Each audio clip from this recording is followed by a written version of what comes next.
If you visit Jerusalem, or even if you see a picture of Jerusalem, probably the most prominent and recognizable structure is the Dome of the Rock on the Temple Mount. This Islamic shrine looks absolutely amazing, and that's not surprising since the architecture was copied from the Byzantines. The octagonal shape was copied from the Church of the Seat of Mary, which was once located just outside of Jerusalem. The dome was copied from the Church of the Holy Sepulchre. The architects deserve a lot of respect for copying the perfect collection of features to make this shrine a work of art. The rock in question is the foundation stone, sometimes called the Noble Rock. Rocks are very important in Islam. Many Jews and Muslims and Christians believe that the foundation stone was the location of the Holy of Holies in the Second Jewish Temple during the time of Jesus, and that it was where the Ark of the Covenant was placed in Solomon's Temple. Most people don't know that there's a chamber underneath the foundation stone called the Well of Souls, which may have been an ancient hiding place for the Ark of the Covenant. Now for some history. As I mentioned, the Dome of the Rock probably stands on what used to be the site of the Second Jewish Temple, rebuilt by Herod the Great, which was the heart of worship for Jews. Herod's temple was destroyed by the Romans in AD 70.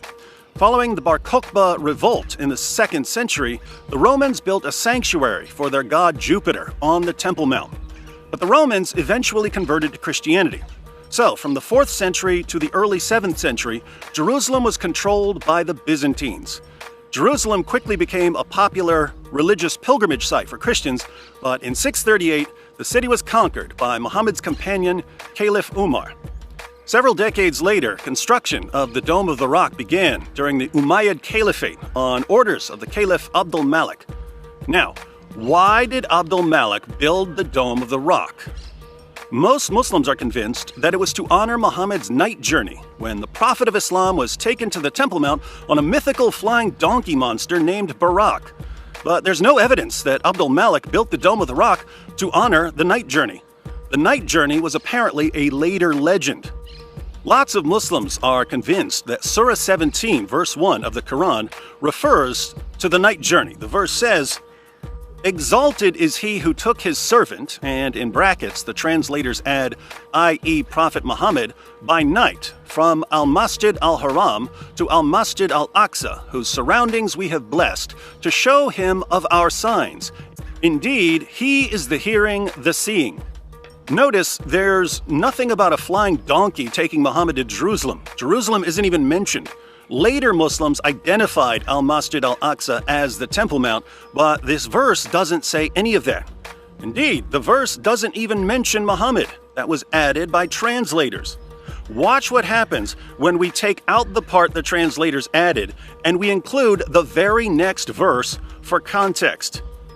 "Exalted is he who took his servant by night from al-Masjid al-Haram to al-Masjid al-Aqsa, whose surroundings we have blessed, to show him of our signs. Indeed, he is the hearing, the seeing.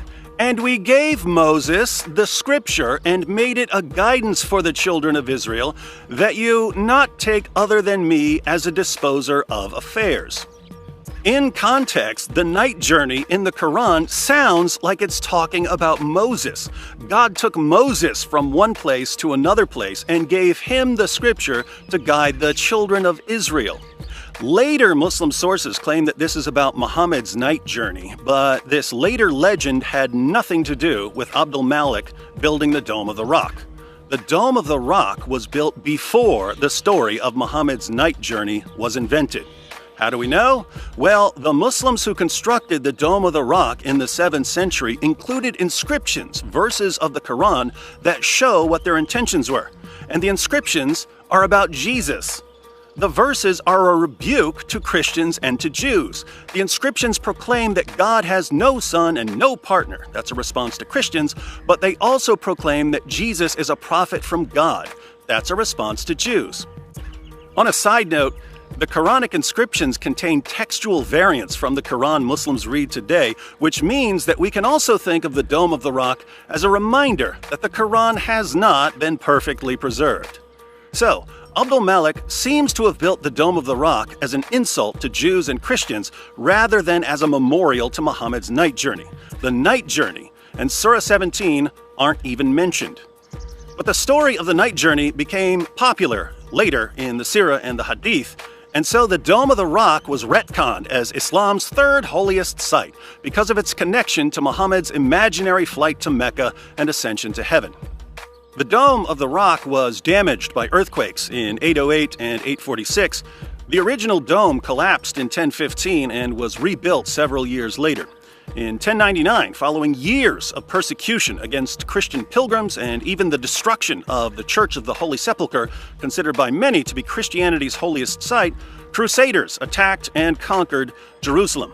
They turned the Dome of the Rock into a church, and the neighboring mosque, the Al-Aqsa Mosque, soon became the headquarters for the Knights Templar. Jerusalem was reconquered by Muslims in 1187, and the Dome of the Rock was reconsecrated as a Muslim shrine. Over the centuries, the Dome of the Rock went through various renovations and restorations, including the beautiful tiles on the outside, some of which look like pictures of demons, and of course the gold plating on the dome, which was added in the 20th century. And now, after being built and rebuilt, after changing hands repeatedly, the Dome of the Rock stands as a perfect shrine for Islam. The architecture was copied, like Muhammad copied almost everything in his religion. The location was chosen specifically because it was a holy site for other people, just like the Kaaba was once a center of pagan worship, and as the Hagia Sophia was a center of Christian worship, and as the Babri Masjid was built on what Hindus believe to be the birthplace of Ram. Islam is obsessed with controlling other people's holy sites, just as Muhammad was obsessed with controlling other people's religious figures, turning Abraham and Moses and David and Jesus into devout Muslims. Toss in a bunch of later myths and legends and embellishments, and convince hundreds of millions of people that they absolutely must preserve this slap in the face to Jews and Christians everywhere, and you get the ultimate monument to everything history's most obvious false prophet came to do.